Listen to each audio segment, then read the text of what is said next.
বাপটা থেকে এটা না, বাপটা থেকে এটা আমি একটা পরে ফোন করে আমি বললাম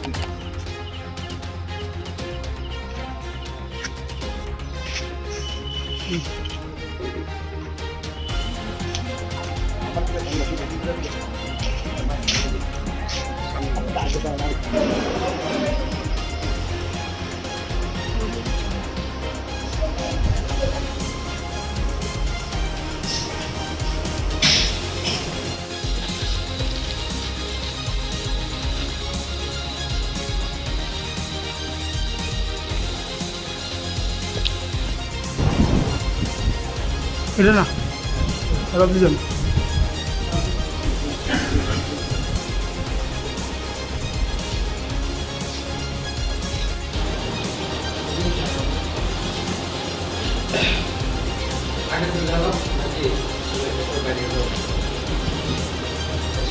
পশ্চিম হাওয়াই বাড়িতে জয়নিং প্রোগ্রাম ছিল।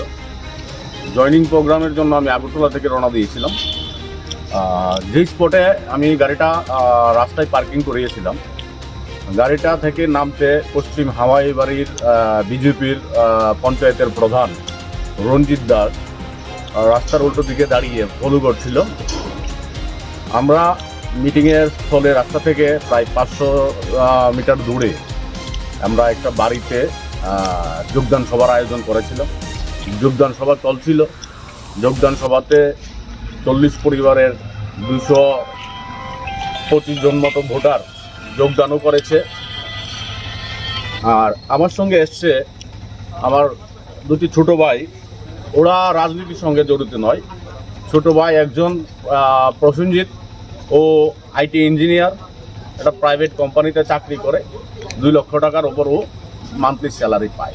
আরেকটা ছোটো ভাই আমার এসছে, ওর নাম অর্ণব, ও গভর্নমেন্ট এমপ্লয়ি, স্টেট গভর্নমেন্টের। ওদের সঙ্গে রাজনীতির কোনো লেনাদেনা নেই, ওরা রাজনীতি করে না, কখনো করেও নি। ব্যক্তিগতভাবে ওরা আমাকে ভালোবাসে, তাই আমি রবিবার যেহেতু ওদের অফিস বন্ধ, আমি বলেছি তোরা ঘুরতে যাবি, তাহলে চল। এই ওরা একমাত্র সময় কাটানোর জন্য আজকে আমার সঙ্গে এসছে। কিন্তু আমি খুবই মানে মর্মাহত যে ওদের পরিবারকে, ওদের পরিবারের গার্জিয়ানদের কাছে আমি কি জবাব দেব, এবং যারা এই ওদের সঙ্গে রাজনীতি, আজকে যদি আমার উপর আঘাত হতো তাহলে আমি বুঝতে পারতাম যে যেহেতু আমি তৃণমূল কংগ্রেস পার্টিটা করি, সেই জন্য বিজেপির কর্মীরা আমাকে মেরেছে। সেই দলটা গণতন্ত্রে বিশ্বাস করে, মানুষের ডেমোক্রেটিক রাইটে বিশ্বাস করে, আমরা সর্বদলের যে বিরোধী দলের যে গণতান্ত্রিক অধিকার রয়েছে রাজনৈতিক কর্মসূচি করার, মিছিল মিটিং করার, তাতে আমরা বিশ্বাস করি। এবং সেই জন্যই আপনারা দেখুন, বিজেপির পশ্চিমবঙ্গের নির্বাচন, বিগত বিধানসভা নির্বাচনে প্রধানমন্ত্রী থেকে শুরু করে, স্বরাষ্ট্রমন্ত্রী থেকে শুরু করে, কত প্রায় 50খানা জনসভা প্রধানমন্ত্রী নিজে করেছেন। সব ক্যাবিনেট মিনিস্টার পশ্চিমবঙ্গে প্রচার করেছে। তখন তৃণমূল কংগ্রেস বা মমতা ব্যানার্জি বা অভিষেক ব্যানার্জি সেখানে বাধা দেয়নি। আজকে এই রাজ্যে অভিষেক ব্যানার্জি আসবে বলে অনৈতিকভাবে 144 দেওয়া হয়েছে, এবং হাস্যকরভাবে সেটা উইথড্র করে নেওয়া হয়েছে গতকালকে, যখন কর্পোরেশন, মিউনিসিপ্যালিটি এবং নগর পঞ্চায়েতগুলির নির্বাচন ঘোষণা করেছে স্টেট ইলেকশন কমিশন। তো সেটা হাসির পাত্র হয়েছেন।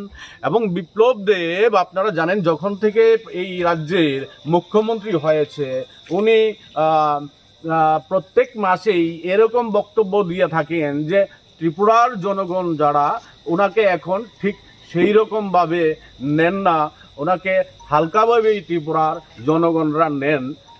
ওনার বক্তব্যের, ওনার কোনো কথার, ওনার কোনো স্টেটমেন্টের মূল্যায়ন ত্রিপুরার জনগণ এখন আর করে না। সেটাইকে মেনে নিতে পারতাম, কিন্তু এই যে এরা হচ্ছে আমার ছোট ভাই, ব্যক্তিগত সম্পর্কের কারণে আজকে আমার সঙ্গে এসে ওরা মার খেলো। আমি ভাবতে পারছি না যে ওদের গার্জিয়ানকে আমি কি জবাব দেব। আর বিজেপির এই যে গুন্ডামি, এই গুন্ডামি, আর যত সারা রাজ্যের তৃণমূল কংগ্রেসের কর্মী আছে, আরও 15 দিন সময় দিলাম ওদেরকে, সারা রাজ্যের বিজেপিকে, বিপ্লব দেব, মাননীয় বিপ্লব দেব কুমার দেব মহোদয়কে, বিজেপির সভাপতি মানিক সাহাকে, সবাইকে আরও 15 দিনের সময় দিলাম যে আপনারা 15 দিনের ভেতর সারা ত্রিপুরা রাজ্যের যুব তৃণমূলের কর্মীদের যত পারেন মেরে দেখান।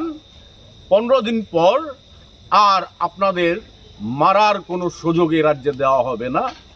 ইটের জবাব আমরা দিতে জানি। করতে গিয়ে পুলিশের হাতে আঘাতপ্রাপ্ত হয়েছি, অনেকবারই হয়েছে, ছাত্র আন্দোলন থেকে শুরু করে যুব আন্দোলন থেকে শুরু করে, কিন্তু সিপিএমের কোনো নেতৃত্বে সেই সাহসটা হয়নি যে আমার ওপর বা আমার গাড়ি ভাঙার সাহসটা করার। আমি যারাই এই গাড়িটা ভেঙেছে এবং সাহসটা করেছে, আমি এর যোগ্য জবাব দেব এবং সেটার আগামী কিছুদিনের মধ্যেই তার প্রমাণ আমি দিয়ে দেব।